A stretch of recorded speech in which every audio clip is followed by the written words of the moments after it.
Hello folks, I'm on the SMMT website today. That's the body that looks after all the vehicle data in the UK.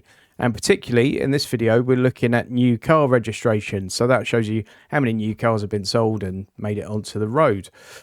So we compare 2024 to 2023. If we look at July alone, you can see that diesel sales are down 22% since last year. No surprise there. Lots of manufacturers are no longer offering diesel vehicles, and fewer people actually want a diesel vehicle now, sometimes because they're worried about what the government's going to do in terms of taxation on it. Obviously, they're still fantastic for towing, so people that tow still want a diesel. Petrol cars are down by 6%.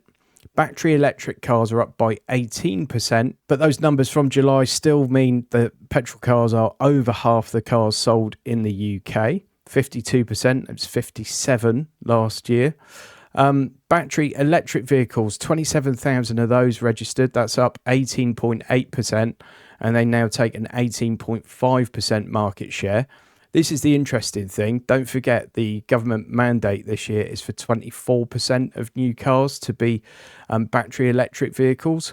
And we're not there, are we? Not just battery electric, actually. Hydrogen could come into it as well, but that's not going to happen, I don't think, because hardly anyone sells any. Plug-in hybrids up 12.4%. That's 8.9% of the market. And hybrid electric vehicle, so that's your standard car that you just fill with petrol, but it's also got some sort of hybrid gubbins going on.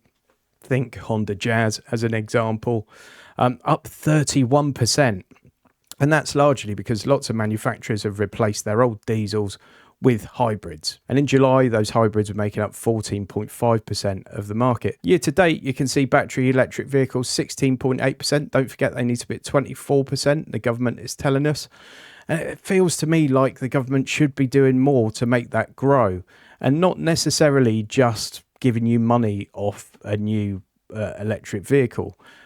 I think that's probably the worst thing they could do. I think they should do something where you could get a home charger fitted for free or for a fraction of the cost. I think they should be doing a lot more in terms of planning regulations to stop local councils blocking new electric vehicle chargers being installed.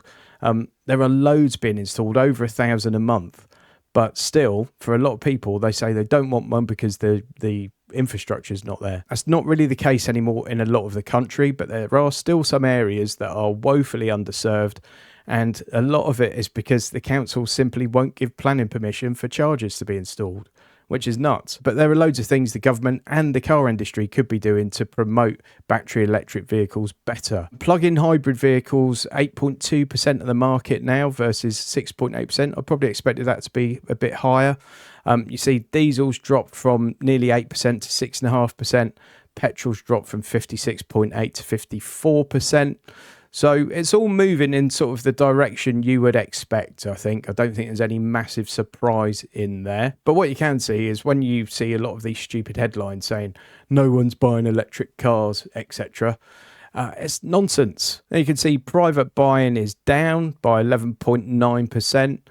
Fleet sales are up 21%. Business sales are down by 1.6%. So nothing groundbreaking in there. Now let's look at this, the best sellers. For the month of July, the Kia Sportage was number one. That's a great car, and you can get that in hybrid and plug-in hybrid variants. Qashqai, likewise. Qashqai's usually in the top three. Ford Puma's usually in the top three. I know there's a lot of mobility scheme deals on Ford Pumas, Qashqais and Sportages, I believe. So that really helps those numbers. Volvo XC40, Volkswagen Golf, obviously the refresh Golf has just come out, the 8.5, Hyundai Tucson, VW T-Roc, Nissan Juke, VW Polo, and MG HS, which has also just had a bit of a refresh. Year to date, the Puma is number one, the Kia Sportage 2, Nissan Qashqai, Golf, Duke, Audi A3 at number 6. Obviously, there is a new A3 around. That's great. That's a brilliant car, the A3.